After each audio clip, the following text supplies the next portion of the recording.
Bienvenue, bonjour à tous, bonjour à vous Florent. Bonjour. À quelques jours des repas de fête, c'est une émission spéciale sur la qualité alimentaire que nous vous proposons ici au Parc des Expositions de Toulouse. Oui, nous sommes ensemble donc pendant près d'une heure au cœur de ce salon rebaptisé Régal, un clin d'œil à ces rencontres gustatives, agricoles et ludiques. Le plus grand marché d'Occitanie, deuxième région agricole française, il faut quand même le rappeler. Un salon où sont attendus à Toulouse 50 000 visiteurs.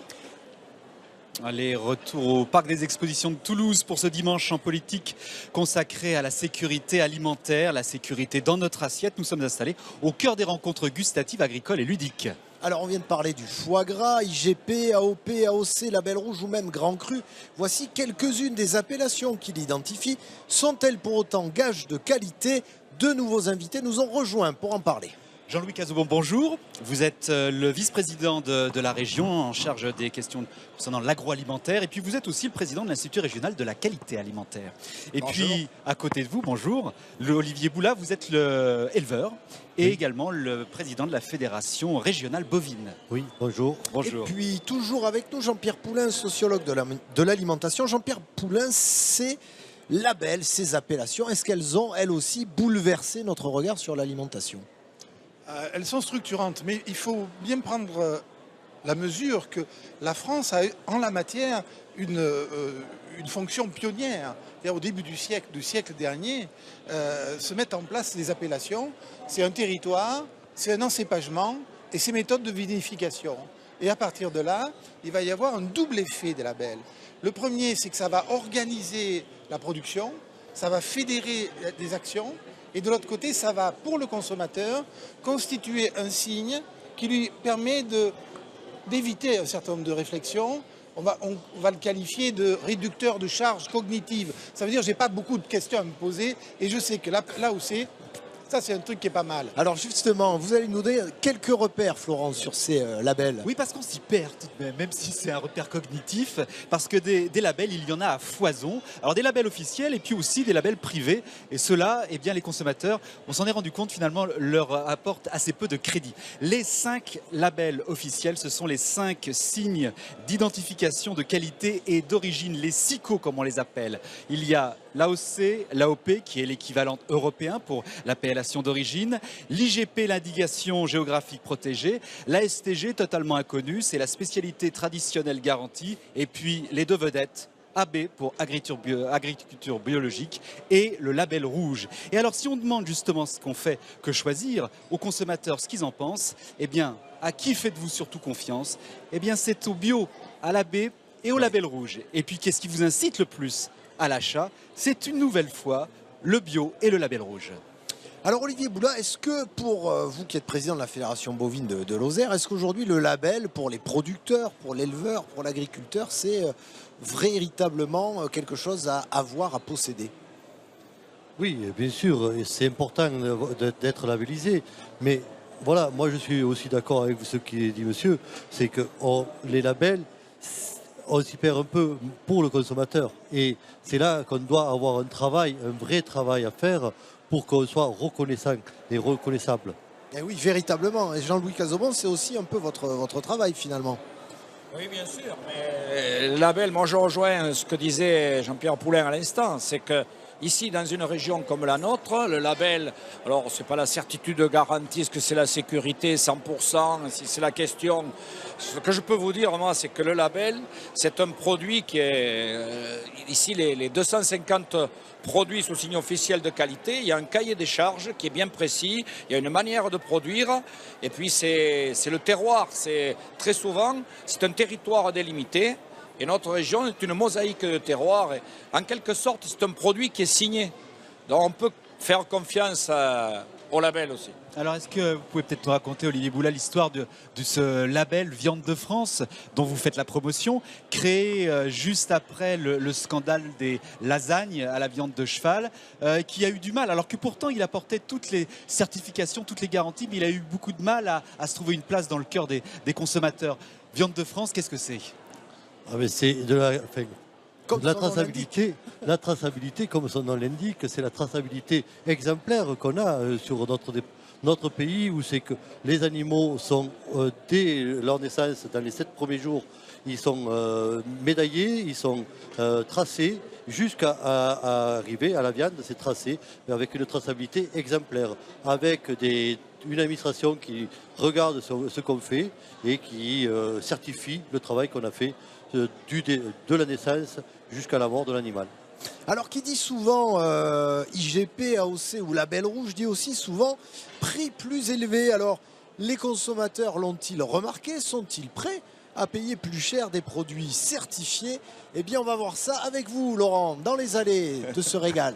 Oui Patrick, alors promis, on va vous garder en morceaux, c'est un fromage régional, c'est une AOP, une appellation d'origine protégée. Alors à côté de nous, en Toulousain, mais originaire des Hautes-Pyrénées, Jean, vous, est-ce que quand vous faites vos courses, vous êtes prêt à payer plus cher parce qu'il y a un label?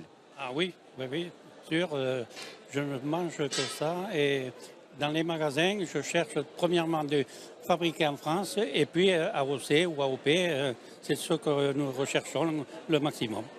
Prêt à payer plus cher? Non. Non. Après à rajouter un petit peu d'argent pour... Du moment que c'est de la bonne qualité, je suis prêt à mettre le prix qu'il faut pour avoir quelque chose de très bon. Et vous? Est-ce que le fait qu'il y ait un label, c'est quelque chose d'important? Est-ce que ça vous détermine de votre consommation, vos achats? C'est sûr, oui. Et vous les trouvez plutôt où, ces produits labellisés? En supermarché, dans des petits commerces? À Biocoop. Pas de publicité, donc on dira que c'est essentiellement le commerce. De Biocoop. Il y en a dans toute la France.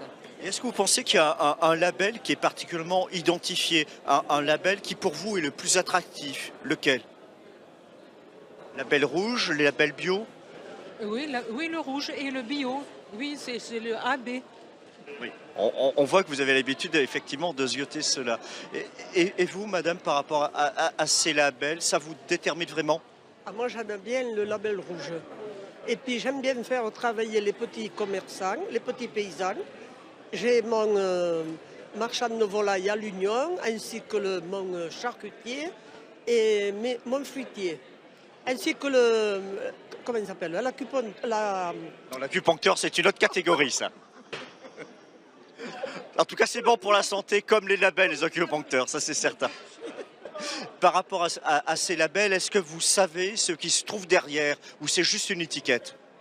Non, je regarde quand même ce qui se trouve derrière. Parce que quand vous cultivez avec les engrais et les pesticides, ça se trouve dans la marchandise.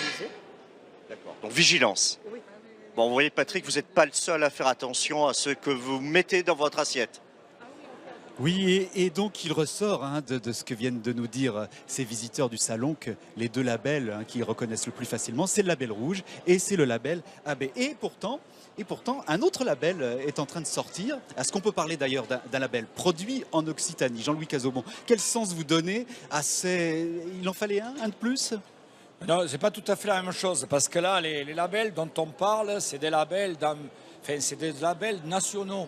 AB, c'est France entière, et le label rouge également, pour différents produits, tout produit. Alors, produit en Occitanie, c'est pas tout à fait pareil. Il y a la marque Ombrelle, déjà, la marque Sud de France, qui était utilisée par la région Languedoc-Roussillon et qui doit perdurer. Des entreprises communiquent autour de cette marque. Et en clair, ce sont des produits qui sont issus, la matière première issue du territoire Occitanie et qui est élaborée, transformée, étiquette donc Sud de France.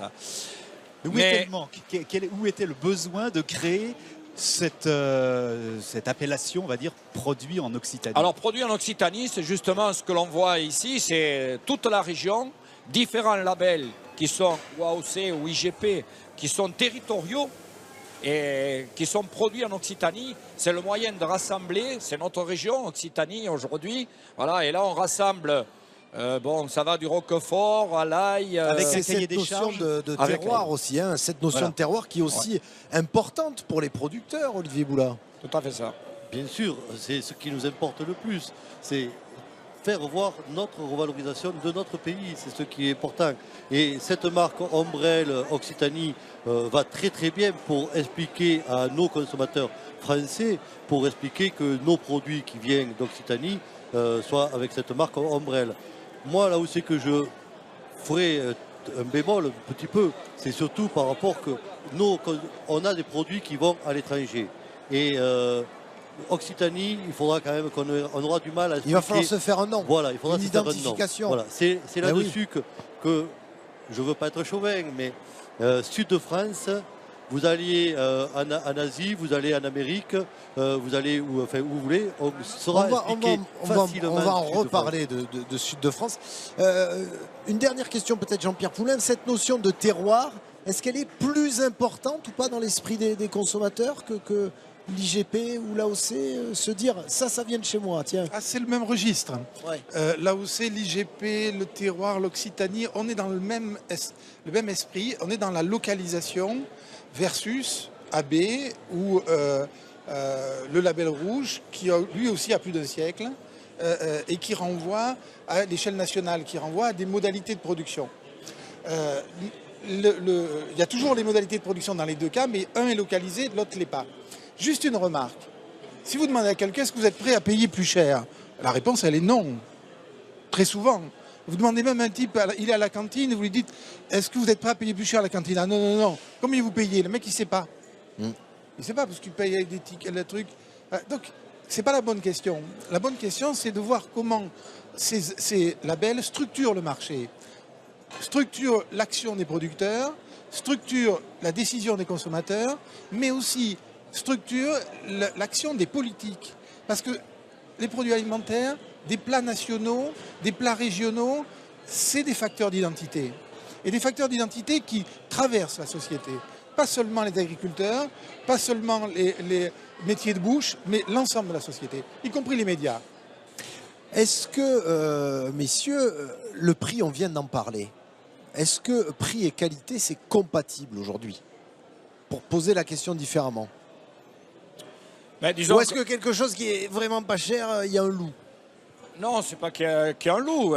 Vous avez tout ce qui est cœur de gamme. Ça, c'est comme dans les vêtements ou les voitures. Vous avez une gamme avec un prix qui est, disons, moindre et le haut de gamme se paie plus cher. Et en clair, la manière de les élever... Je vais vous faire une comparaison, moi. Vous avez deux porcs.